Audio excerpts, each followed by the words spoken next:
Hello बच्चों, आज की वर्कशीट है 66। तो चलिए स्टार्ट करते हैं। तो जैसा कि आप देख रहे हैं कि आपको इस वर्कशीट में नया चैप्टर आपको दिख रहा है, प्रोबेबिलिटी एंड इंट्रोडक्शन। इससे पिछली वर्कशीट में हमने स्टैटिस्टिक्स के बारे में बात की थी, mean median mode. I hope आपने अच्छे से वो प्रैक्टिस किया है, अच्छे से फॉर्मूलेज वगैरह लर्न कर लिए हैं। और प्रोबेबिलिटी कोई नया चैप्टर नहीं है, 9th में भी आपने पढ़ा है। आपको याद होगा प्रोबेबिलिटी जो हमने 9th में पढ़ी थी, एक्चुअल में प्रोबेबिलिटी की बहुत सारी अप्रोचेस होती हैं। एक एक्सपेरिमेंटल अप्रोच है, वो 9th में पढ़ी थी, और 10th में थ्योरेटिकल अप्रोच है जिसके बारे में हम पढ़ेंगे। हालांकि वर्कशीट में कोई डिटेल में तो आपको इसके बारे में नहीं बताया है, तो मैं सजेस्ट करूंगा कि आप एक बार अपनी टेक्स्ट बुक से जरूर पढ़िएगा इस चैप्टर को आप, जिससे कि आपको बेटर क्लैरिटी हो पाए। और अगर आप मुझे कमेंट करेंगे तो मैं इसके लिए एक डिटेल वीडियो भी आपके लिए बना दूंगा। राइट, तो चलिए स्टार्ट करते हैं प्रोबेबिलिटी से। 9th में हमने कुछ इसका बेसिक सीखा हुआ है। तो सबसे पहले हम कई बार अपनी डेली लाइफ में कुछ इस तरह की सिचुएशंस में आ जाते हैं जहां हम किसी चीज का रिजल्ट या आउटकम डिसाइड नहीं कर पाते। तो जैसे आप देखें यहाँ पर कुछ सेंटेंस है, I doubt it will rain today. मतलब श्योर नहीं, डाउट है, हो भी सकती है नहीं भी हो सकती, मतलब रिजल्ट जो है हमें डिसाइड नहीं कर पा रहे। Chances are high that boss will agree to increase my salary.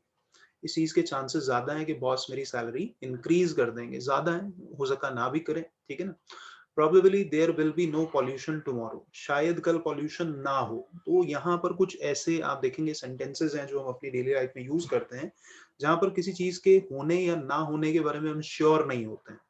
तो मैथमेटिकली जब हम इनको एक नंबर असाइन कर देते हैं या हम इनकी कैलकुलेशन करते हैं कि भैया रेन होने के कितने चांस हैं, इसकी क्या परसेंटेज है, क्या वैल्यू है रेन होने की, और कल पॉल्यूशन नहीं होगा, इस चीज के क्या चांसेस हैं, तो जब हम इसको मैथमेटिकल वैल्यू हम असाइन कर देते हैं बच्चों, तो वो हो जाती है हमारी प्रोबेबिलिटी। और प्रोबेबिलिटी मैथमेटिक्स की एक बहुत ही इंपॉर्टेंट ब्रांच है, बहुत वाइड ब्रांच है, और इसके बारे में आप हायर क्लासेस में भी पढ़ेंगे। In mathematics, we can measure this uncertainty of happening or non-happening of situations. तो मैथमेटिक्स में किसी चीज के होने या ना होने की जो अनसर्टेनिटी है, उसको हम मेजर कर सकते हैं, और प्रोबेबिलिटी हमारी हेल्प करती है इन चीजों को मेजर करने में और उनको एक न्यूमेरिकल वैल्यू, एक नंबर देने में कि किसी चीज के होने या ना होने के कितने चांसेस हैं। ठीक है, तो जैसे मैंने बताया वर्कशीट में बहुत डिटेल में तो नहीं मेंशन है, लेकिन फिर भी आप एक बार अपनी बुक में से इसको पढ़िएगा चैप्टर को, और मुझे कमेंट भी कर सकते हैं, मैं डिटेल वीडियो आपके लिए बना दूंगा। तो यहाँ कुछ टर्म्स हैं प्रोबेबिलिटी से जुड़े, जैसे आप देख रहे हैं ट्रायल है। जैसे ट्रायल का मीनिंग यहाँ लिखा, डूइंग एन एक्शन। जैसे आप एक कॉइन टॉस कर लें, कोई भी जब आप काम कर रहे हैं, कॉइन टॉस करा, एक डाई थ्रो आपने कर ली, और एक आपके पास बैग है जिसमें बॉल्स हैं, उसमें से आपने एक बॉल निकाल ली, प्लेइंग कार्ड्स हैं, उसका डेक है, गड्डी है, उसमें से एक कार्ड आपने निकाल लिया। तो उन सारे कामों को बच्चों हम बोलते हैं ट्रायल, मतलब कोई हमने काम किया, doing an action, right. Now what is an outcome? Outcome मतलब कि उस जो एक्टिविटी आपने की, जो आपने एक्शन किया, उसका क्या रिजल्ट हुआ। जैसे अगर मान लीजिए आपने कोई डाई थ्रो करी, तो डाई थ्रो करने पर 2 आ गया, तो हम बोलेंगे आउटकम 2 है। कॉइन टॉस करने पर हेड आ गया, तो हमने बोला आउटकम हेड है। और प्लेइंग कार्ड में से हमने जब कार्ड निकाला तो वो रेड एस आ गया, तो हम बोलेंगे भैया वो जो आउटकम है वो एस है ना, रेड कलर का एस है। अब इसके बाद है इवेंट, यहाँ पर कलेक्शन ऑफ सम आउटकम्स, तो इसके बारे में डिटेल में हम डिस्कस करेंगे क्या होते हैं ये, राइट। तो चलिए देख लेते हैं एग्जाम्पल, पहले समझ लेते हैं आपकी वर्कशीट में एक लेकिन उससे पहले कुछ और जरूरी बातें हैं वो हम डिस्कस कर लेते हैं आपके साथ। आपने 9th में भी फॉर्मूला पढ़ा है, द प्रोबेबिलिटी पीई। पी मतलब है प्रोबेबिलिटी बच्चों, और ई कोई इवेंट है। The probability of an event E is defined as, इसका फॉर्मूला क्या है बच्चों, ये आप देख लीजिए, number of favourable outcomes upon total number of outcomes. इसको थोड़ा सा मैं एक्सप्लेन आपको कर देता हूँ, आपको बेटर रहेगा अगर इसको एक एक्सप्लेनेशन दे दिया जाए यहाँ पर। तो पहले हम एक सोच लेते हैं एक एक्सपेरिमेंट, जिसमें कि हम एक डाई को रोल करते हैं। तो जब हम डाई को रोल करते हैं बच्चों, जो हमारे पास डाई होती है, आप जानते हैं एक क्यूब शेप होता है और उसमें 6 फेसेस होते हैं।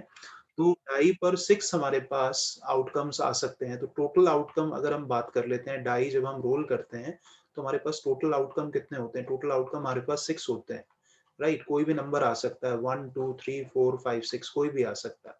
अब हम एक इवेंट मान लेते हैं कि हमें डाई पर हमने कहा कि हमें इवन नंबर चाहिए, गेटिंग एन इवन नंबर। तो भैया डाई पर क्या नंबर आए जिसको हम इवन बोलेंगे। तो हम ये जानते हैं कि डाई पर अगर 2 आ जाएगा तो हम उसे कह देंगे वो इवन नंबर है, 4 आ जाएगा तो वो इवन नंबर है, और 6 आ जाएगा तो वो भी हमारा एक इवन नंबर है। तो आप देखें जब हमने डाई रोल करी तो हमारे जो टोटल आउटकम्स हैं बच्चों, जो टोटल आउटकम्स हैं वो हमारे 6 हैं, है ना, 1 2 3 4 5 6।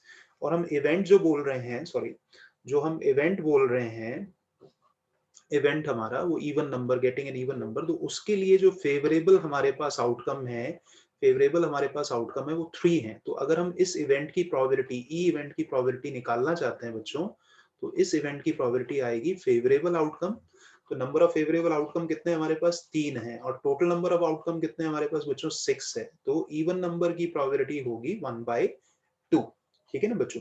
तो ये मैंने आपको एक एग्जांपल बता दिया जिसमें मैंने आपको ये समझाने की कोशिश करी कि फेवरेबल आउटकम क्या होते हैं और टोटल आउटकम क्या होते हैं, राइट। और भी एग्जांपल हम देखेंगे, इसमें डिस्कस करेंगे आपके साथ। चलिए देख लेते हैं। अब यहाँ पर non happening of an event E is denoted as PE not, उसके ऊपर बार बना देंगे आप, एंड इज गिवन बाय। अगर हमें किसी इवेंट के ना होने की प्रोबेबिलिटी निकालनी है तो हम उसको कैसे फाइंड करेंगे।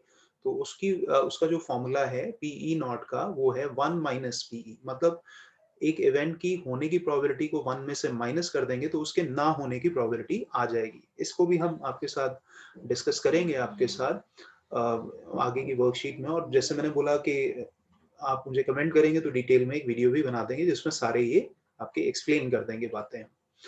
और यहाँ पर हम अगर हम PE को अगर हम लेफ्ट साइड में शिफ्ट कर दें तो ये प्लस हो जाएगा जाके, तो हमारे पास आ जाएगा PE + PE not is equals to 1 बच्चों। ठीक है, तो ये आपका एक फॉर्मूला है जिसको आप याद रखो, और ये दूसरा फॉर्मूला है जिसको आपको याद रखना है, राइट।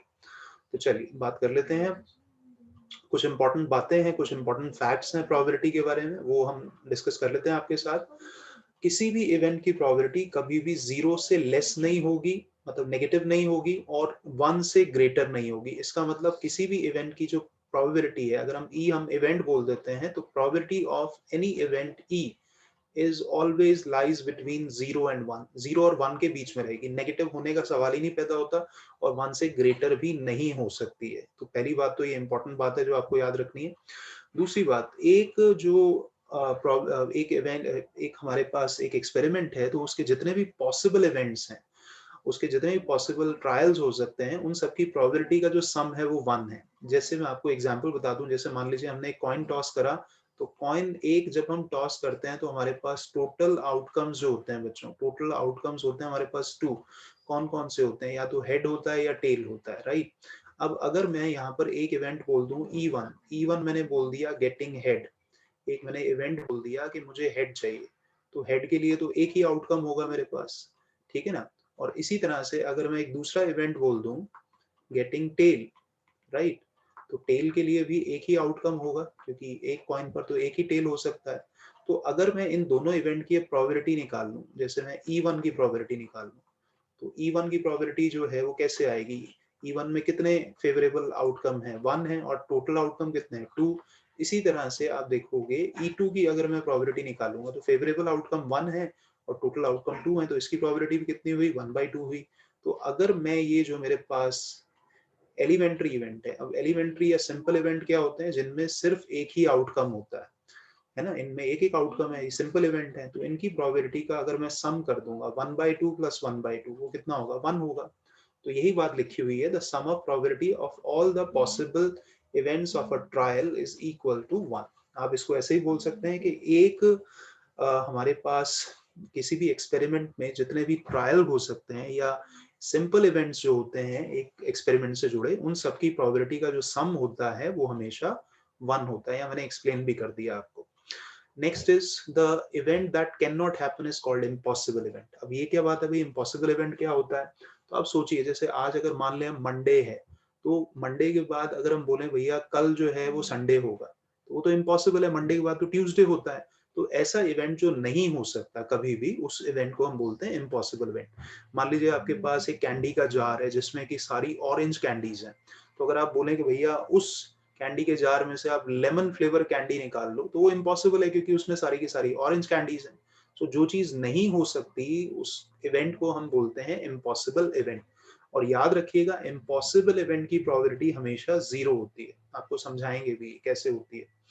इसी तरह से हमारे पास एक और इवेंट होता है जो हमेशा जब भी हम एक्सपेरिमेंट परफॉर्म करेंगे वो हमेशा होगा ही होगा, और उस इवेंट को हम बोलते हैं श्योर इवेंट या सर्टेन इवेंट। जैसे अगर मंडे है तो कल क्या होगा, ट्यूसडे होगा, तो ट्यूसडे होने को हम बोलेंगे वो श्योर इवेंट है कि मंडे के बाद ट्यूसडे ही आएगा, so that is sure event, right. अगर हम बात करें कि हमारे पास एक डाई है और डाई को रोल करें, हम कहेंगे भैया उस पे नंबर लेस देन 7 ही आएगा, तो हमेशा लेस देन 7 ही आएगा नंबर उस पे, वो भी श्योर इवेंट है। तो श्योर इवेंट या सर्टेन इवेंट जो होता है उसकी प्रोबेबिलिटी बच्चों हमेशा 1 होती है। तो जिस इवेंट की प्रोबेबिलिटी 0 वो तो है आपका इम्पॉसिबल इवेंट, और जिस इवेंट की प्रोबेबिलिटी 1 वो है बच्चों आपका श्योर इवेंट या सर्टेन इवेंट, राइट बच्चों। तो चलिए एक एग्जांपल हम देख लेते हैं आपकी वर्कशीट का।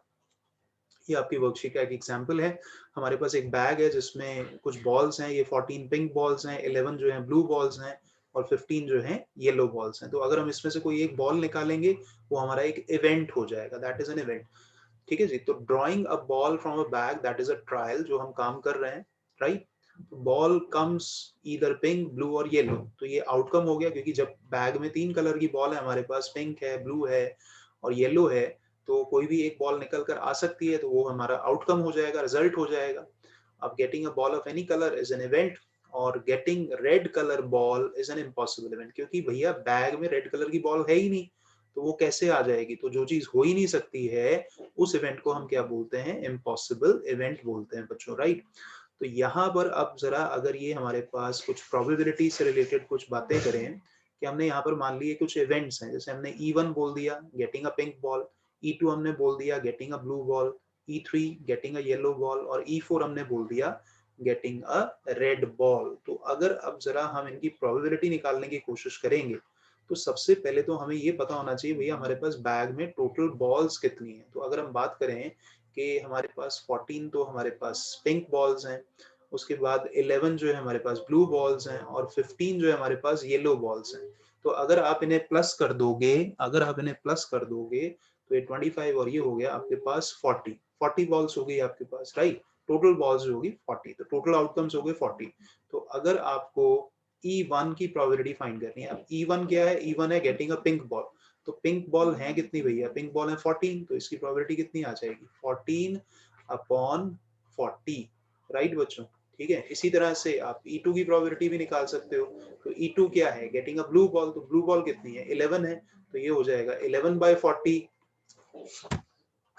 और इसी तरह से E3 की प्रोबेबिलिटी अगर हम फाइंड कर लेंगे, तो E3 क्या है, E3 है हमारे पास yellow balls, getting yellow ball, तो येलो बॉल कितनी है, 15 है, तो 15/40, राइट।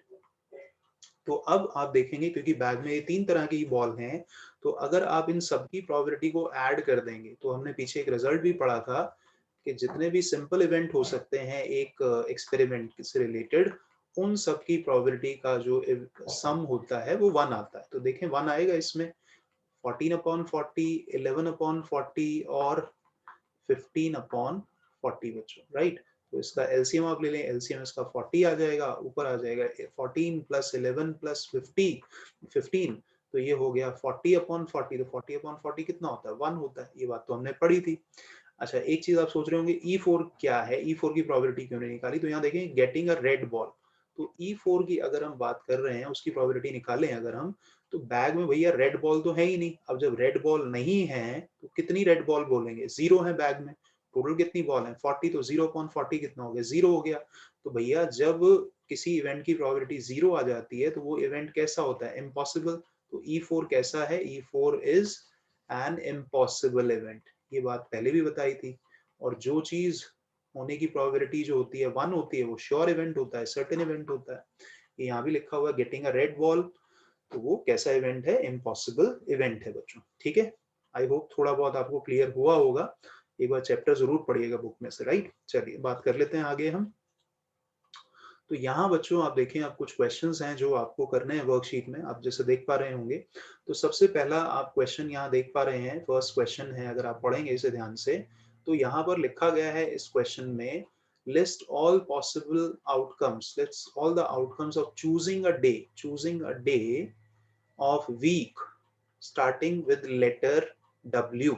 तो भैया वीक जो है हमारे पास, जो भी हमारे पास वीक है, उसमें से हमें क्या करना है, एक ऐसा डे सेलेक्ट करना है जो W लेटर से जो है स्टार्ट होता हो। तो भैया इस क्वेश्चन में तो हमें पता है वीक में 7 डेज होते हैं और एक ही ऐसा डे है जो W लेटर से स्टार्ट होता है, वो है हमारा वेंसडे, राइट। तो इस क्वेश्चन का आंसर तो वेंसडे आएगा। सेकंड क्वेश्चन की अगर हम बात करें तो सेकंड क्वेश्चन में लिखा है what type of event is to purchase a car from a bike showroom. अरे भैया बाइक शोरूम में गए और वहां से कार खरीदनी है, तो ऐसा पॉसिबल है क्या? नहीं है। तो ये किस टाइप का इवेंट है? ये है हमारे पास इम्पॉसिबल इवेंट, है ना। बाइक शोरूम से तो बाइक मिलेगी ना, कार शोरूम के लिए तो कार में जाना पड़ेगा, राइट। कार शोरूम में जाना पड़ेगा कार खरीदने के लिए। उसके बाद यहाँ लिखा है Ravi and Deepak are playing a game, the probability of Deepak winning the game is 7/9, find the probability of Ravi winning the game. अब भैया सीधी सी बात है, ये दो बंदे हैं इस गेम में, है ना। तो अगर हम यहाँ पर बात करें कि दीपक ने वो गेम जीत लिया है, तो दीपक ने अगर गेम जीत लिया है तो अब रवि के जीतने की चांसेस क्या होंगे? क्योंकि यहाँ पर अगर हम बात करेंगे तो किस तरह से इसे हम बात करेंगे आप देखें कि अगर हम बात करें यहाँ पर कि प्रोबेबिलिटी जो है कि रवि जो है वो गेम जीत जाए, रवि विंस, तो ये कैसे निकलेगा? ये तभी निकलेगा, रवि तभी जीत सकता है जब दीपक जो है वो गेम हार जाएगा। तो दीपक के गेम हारने की प्रोबेबिलिटी क्या होगी? वो 1 में से हम माइनस कर देंगे 7/9, क्योंकि जीतने की प्रोबेबिलिटी हमें पता है 7/9 है, तो जीतने का अपोजिट हो गया हारना, तो 1 में से हमने माइनस कर दिया 7/9 को, तो ये आ जाएगा हमारे पास 2/9। ये हो गया, राइट। क्वेश्चन नंबर 4 की अगर हम बात करें तो फोर्थ में लिखा है the value of probability always less than 1। एक से तो हमेशा लेस होगी, और ग्रेटर देन क्या होती है? ग्रेटर देन होती है 0। तो 1 से लेस होगी और ग्रेटर देन क्या होगी? 0 होगी। Find the probability of Harjinder's birthday to be a prime number date in the month of August। अब अगस्त के मंथ में हम चाहते हैं कि भैया हरजिंदर का बर्थडे जो है प्राइम नंबर डेट पर आए, तो उसकी हमें प्रोबेबिलिटी निकालनी है। तो सबसे पहली चीज, अगस्त में हमारे पास डेज कितने होते हैं? तो टोटल डेज जो हैं हमारे पास वो तो अगस्त में 31 होते हैं, ठीक है ना। अब हम चाहते हैं कि भैया उसका बर्थडे आए प्राइम नंबर डेट पर, तो सबसे पहली चीज हम देखेंगे हमारे पास यहाँ पर फेवरेबल आउटकम्स कौन से होंगे, फेवरेबल आउटकम्स कौन से होंगे। तो भैया प्राइम नंबर कौन कौन से हैं वो आपको पता ही है। पहला प्राइम नंबर 2, देन 3, 5, 7, 11, 13, 17, 19, 23 और कौन सा 29। तो ये हमारे फेवरेबल आउटकम है, ये प्राइम डेट्स हैं सारी की सारी, राइट।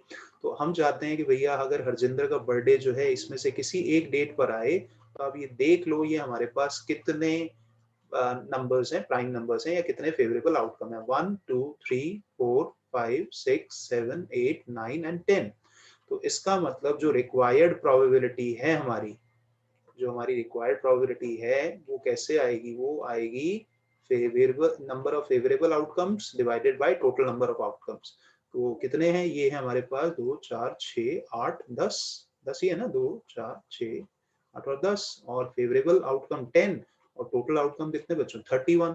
तो ये हमारा क्वेश्चन नंबर 5 का आंसर आ गया, राइट बच्चों। तो ये हमारी वर्कशीट हो गई आज की कंप्लीट, और मैं आपको फिर बोल रहा हूँ इस चैप्टर को बिगनिंग इंट्रोडक्शन इसका एक बार आप बुक में से भी पढ़िए, राइट। और अगर कमेंट करेंगे डिटेल वीडियो इसका एक मैं आपके लिए बना दूंगा, right. Thank you and bye.